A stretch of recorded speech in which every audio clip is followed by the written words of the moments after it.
सूरज की किरणों में अमृत का वो प्रकाश, हर नई सुबह के साथ यीशु राजा है अब। अंधकार से जो लड़ती उसकी वाणी है आप, उसकी वाणी है आप, उसकी वाणी है आप। अमृत वाणी, अमृत वाणी, अमृत वाणी, अमृत वाणी, अमृत वाणी। पहला पाठ नबी यिर्मयाह का ग्रंथ, अध्याय 3 पद संख्या 14 से 17 तक। प्रभु यह कहता है, हे विद्रोही पुत्रों, मेरे पास लौट आओ। मैं ही तुम्हारा स्वामी हूँ। मैं तुम लोगों को सब नगरों और राष्ट्रों से निकालकर सिय्योन में वापस ले आऊँगा।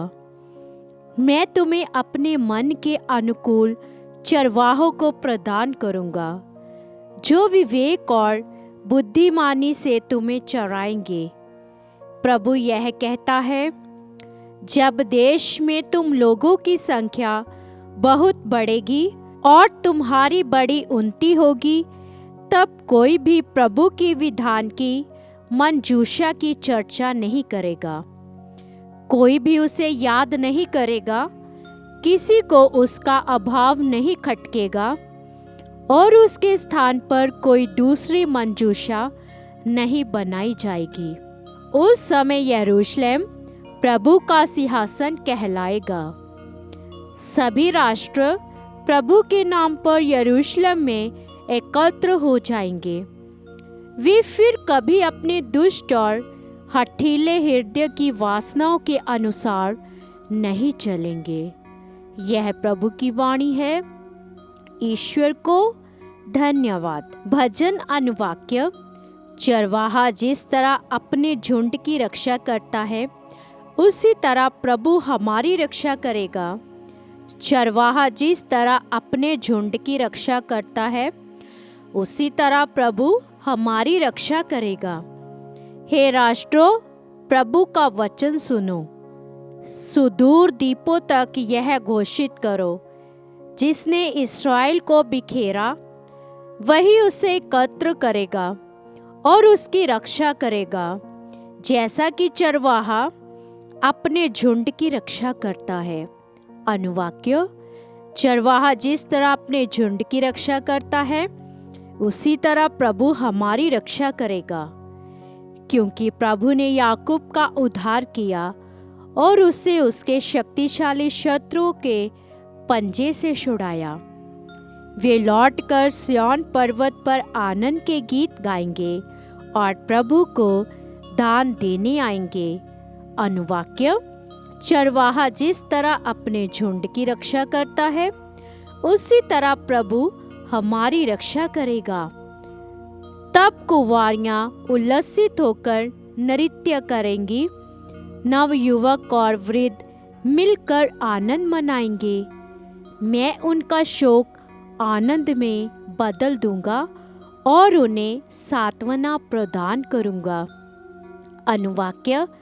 चरवाहा जिस तरह अपने झुंड की रक्षा करता है, उसी तरह प्रभु हमारी रक्षा करेगा। जय घोष।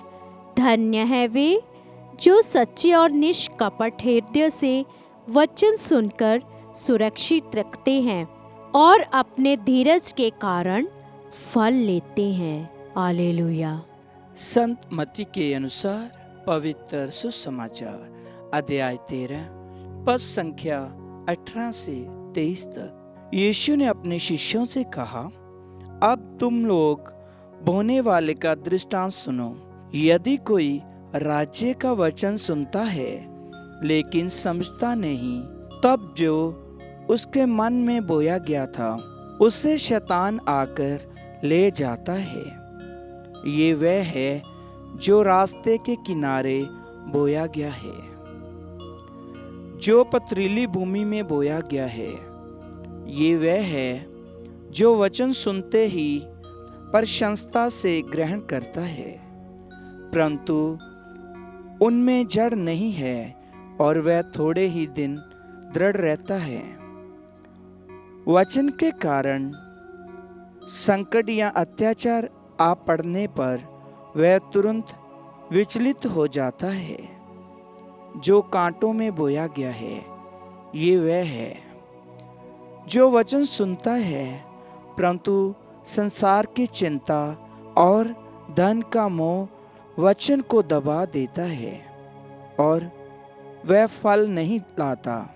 जो अच्छी भूमि में बोया गया है, ये वह है जो वचन सुनता और समझता है और फल लाता है, कोई 100 गुना, कोई 60 गुना और कोई 30 गुना। प्रभु का सुसमाचार। क्रिस्त की जय।